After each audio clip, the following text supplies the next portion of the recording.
एक बार फिर स्वागत है आपका। आज के इस वीडियो के अंदर हम स्टडी करने वाले मैथमेटिक्स सब्जेक्ट के बारे में और आज का हमारा टॉपिक होने वाला है प्रॉफिट एंड इंटरेस्ट।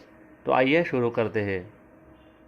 आज का हमारा पहला सवाल है, 10,000 रुपये की राशि पर 6% वार्षिक ब्याज की दर से 2 वर्ष का साधारण ब्याज क्या होगा। आपको यहाँ पर 10,000 रुपये की राशि दी गई है, यानी कि ये आपका प्रिंसिपल अमाउंट। उसके बाद आपको 6% का यहाँ पर रेट ऑफ इंटरेस्ट दिया गया है और 2 वर्ष दिए गए हैं। तो आपको तीनों को मल्टीप्लाई करना है और आपको ये फॉर्मूला यूज़ करना है।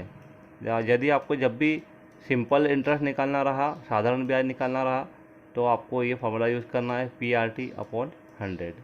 यहाँ मैंने ये P का वैल्यू है, प्रिंसिपल अमाउंट जो दिया गया राशि है। उसके बाद में 6 यानी कि वार्षिक ब्याज है, यानी रेट ऑफ इंटरेस्ट है, और 2 वर्ष दिए गए यानी कि ये टाइम पीरियड है, अपॉन 100। आपको ये फॉर्मूला यूज़ करना है। 0 0 और ये 0 0, इनको मैं क्रॉस कर दूंगा। 100 इंटू 600 इंटू 2 1200। तो मेरा यहाँ पे आंसर आने वाला है 1200, यानी कि 10,000 रुपये की राशि का 2 साल में 6% एनुअल इंटरेस्ट के साथ जो टोटल इंटरेस्ट होगा वो 1200 रुपये होने वाला है। नेक्स्ट क्वेश्चन है, एक नगर की जनसंख्या 20,000 है। यदि यह 10% वार्षिक दर से इंक्रीज होती है यानी कि बढ़ती है, तो 1 वर्ष के बाद इस नगर की जनसंख्या क्या होगी।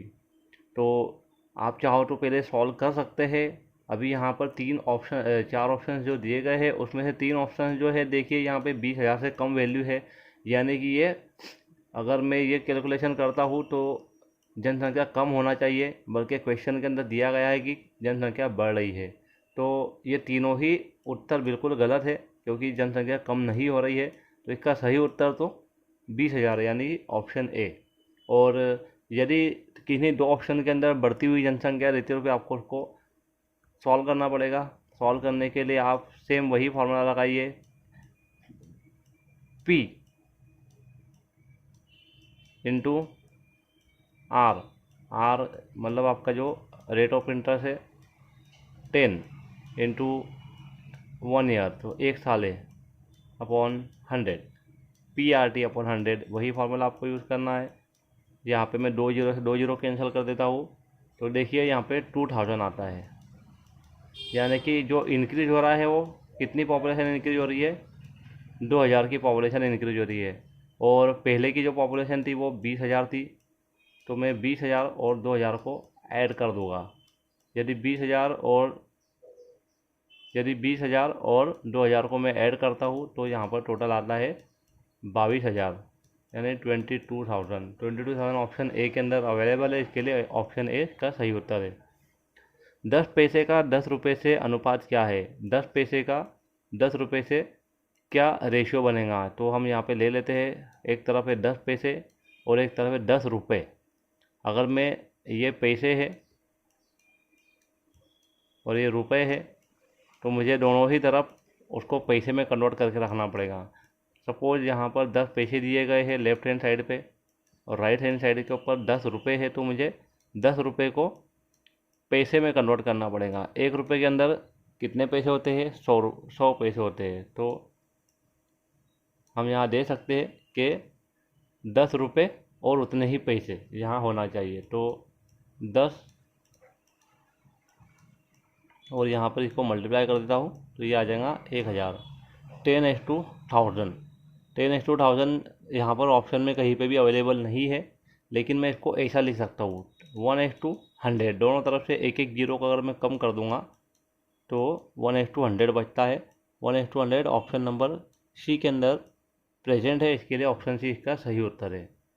पिछले महीने पेट्रोल का दाम 70 रुपये था, अगर इस महीने में 15% कमी हुई है तो याद कीजिए नया मूल्य क्या है। पेट्रोल का दाम यदि 70 रुपये था और उसमें 15% की कमी हुई है, तो सबसे पहले तो मुझे पता करना होगा कि 15% कम करने के बाद टोटल कितनी कमी हुई है। ओके, तो मैं यहाँ पे कमी देख लेता हूँ कि भाई कितना डिक्लाइन हुआ है। तो 70 रुपये दाम था, 15% का उसके अंदर कमी हुई है, इंटू यहाँ पर एक ही महीने की बात की गई है, तो मैं यहाँ पर 1 महीना ले लेता हूँ और यहाँ एक को सॉल्व कर लेता हूँ। तो देखिए 1 जीरो से 1 जीरो क्रॉस कर दिया, 7 × 15 105 होता है। अपॉन 10, ये आता है आपका 10 रुपये 50 पैसे। 10 रुपये 50 पैसे की टोटल कमी हुई है, लेकिन यहाँ पर मुझे कितनी कमी हुई ये नहीं पूछा गया है, नया प्राइस पता करना है। तो पहले वाला प्राइस 70 रुपये था, उसमें से 10 रुपये कम हो गए हैं, 10.5 रुपये कम हो गए हैं, तो कितना बचेगा? 59.50 रुपये 50 पैसे। तो ऑप्शन डी के अंदर 59 रुपये 50 पैसे है, ऑप्शन डी इसका सही उत्तर है। 3:4 को प्रतिशत में बदलिए। 3:4 इसको हम ऐसा ले सकते हैं 3/4 इंटू 100।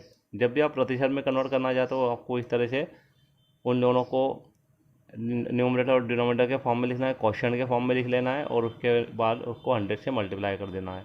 आप जब इसको सॉल्व करोगे 425 टाइम्स 100 को यहाँ पर क्रॉस करेगा, यहाँ पर आप देख सकते हैं 25 इंटू 7 25 इंटू 3 75% 75% ऑप्शन ए के अंदर दिया गया है, ये सही उत्तर है।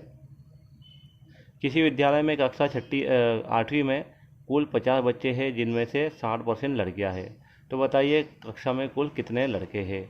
आप यहाँ देख सकते हैं कि लड़कियों की संख्या यहाँ पर 60% दी गई है।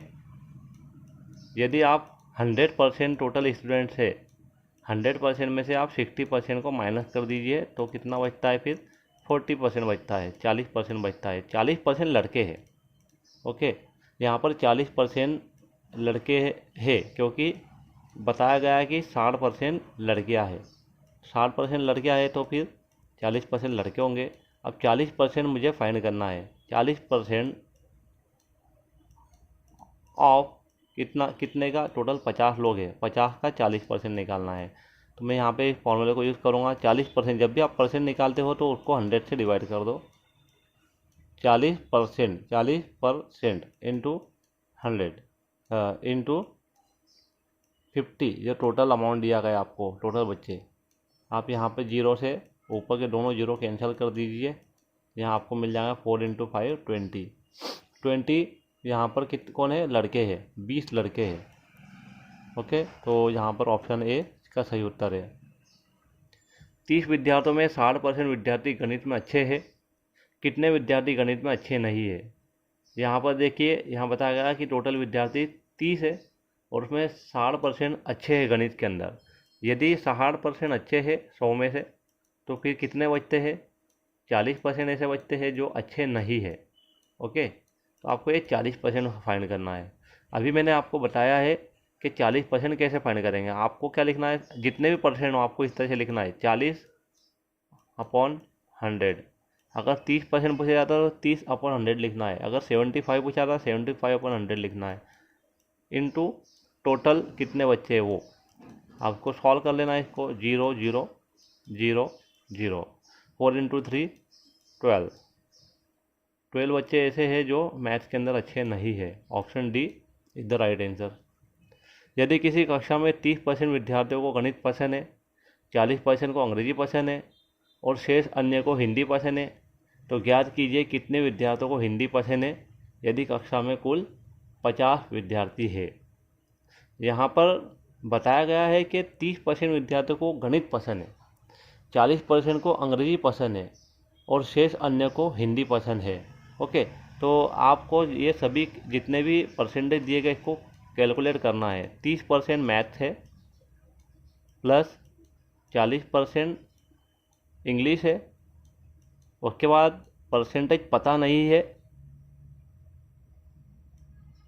वो हिंदी है। ये सब मिलाकर टोटल 100% होता है, ओके। तो आपको हिंदी का परसेंटेज देखना है। यदि आप हिंदी का परसेंट देखना चाहते हैं तो फिर आपको मैथ के परसेंट और इंग्लिश के परसेंट माइनस करना पड़ेंगे 100 में से। तो 100% minus percentage of math, 30% minus percentage of English 40%, तो आपको मतलब यहाँ पर मिलेगा 30%। हिंदी के जो पसंद करने वाले बच्चे वो कितने हैं? 30% बच्चे हैं। अब आपको टोटल 50 बच्चे दिए गए हैं, ओके। 50 बच्चे टोटल है। मल्टीप्लाई बाय 50 का 30% निकालना है आपको। तो अभी मैंने आपको बताया था, आपको जितने परसेंट निकालना है उसको ऊपर लिखकर 100 से डिवाइड कर दीजिए। यहाँ पे आता है 5 × 3 15, ऑप्शन डी 15 दिया हुआ है, के लिए यह सही उत्तर है। यदि एक यात्री को कुल 40 किलोमीटर की दूरी तय करना है और 10 किलोमीटर की दूरी तय कर चुका है, तो बताओ उसे शेष कितने प्रतिशत दूरी तय करनी है। अभी आप देख सकते हैं कि टोटल 40 किलोमीटर की डिस्टेंस थी, उसमें से 10 किलोमीटर की डिस्टेंस वो तय कर चुका है, यानी कि अभी कितना बाकी है, 40 - 10, 30 किलोमीटर की दूरी तय करना भी बाकी है। तो हम पता कर लेते हैं कि कितने परसेंट की दूरी उसने तय की है।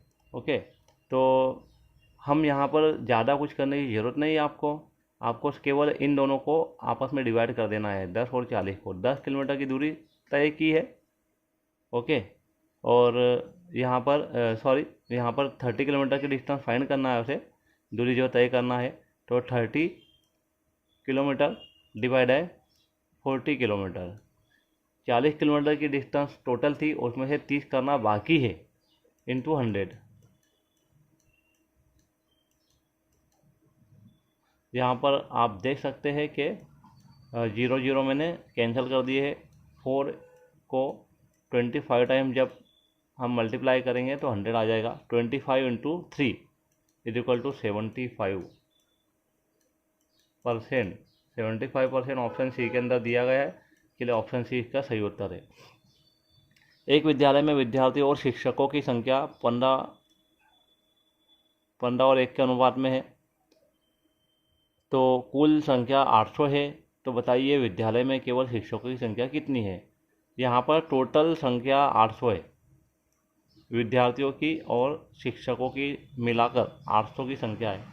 और यहाँ पर हमें बताया गया कि 15 इसमें से 15 हिस्से स्टूडेंट के हैं, 1 हिस्सा शिक्षकों का है, यानी 15:1 का रेशियो यहाँ पर दिया गया है। तो हमें क्या कर लेना है, यहाँ पे सबसे पहले तो 15 + 1 = 16। जब भी आपको इस तरह से दिया जाएगा, आपको जो भी अनुपात दिया गया है उसको आपको ऐड कर देना है। यहाँ पे आ रहा 16 और टोटल में उसका डिवाइड कर देना है। यदि आप में टोटल के अंदर इसको डिवाइड करते हो तो आपको यहाँ पे जाए 50, यानी कि 1 हिस्सा 50 का है। ओके, अब यहाँ पर आप देख सकते हैं कि 1 हिस्सा 50 का है और टीचर का हिस्सा कितना था, ओनली 1 था, तो टीचर कितने होंगे, 50। यहाँ पर ऑप्शन डी का सही उत्तर है। यदि यहाँ पर कुछ अलग दिया रहता है तो उतने हिस्से से इसको मल्टीप्लाई करना पड़ता था और ऑप्शन जो था वो देख लेते आप, उसके बाद उसका आंसर आ जाता था। ओके, तो ठीक है, आज के वीडियो के अंदर फिलहाल इतना ही।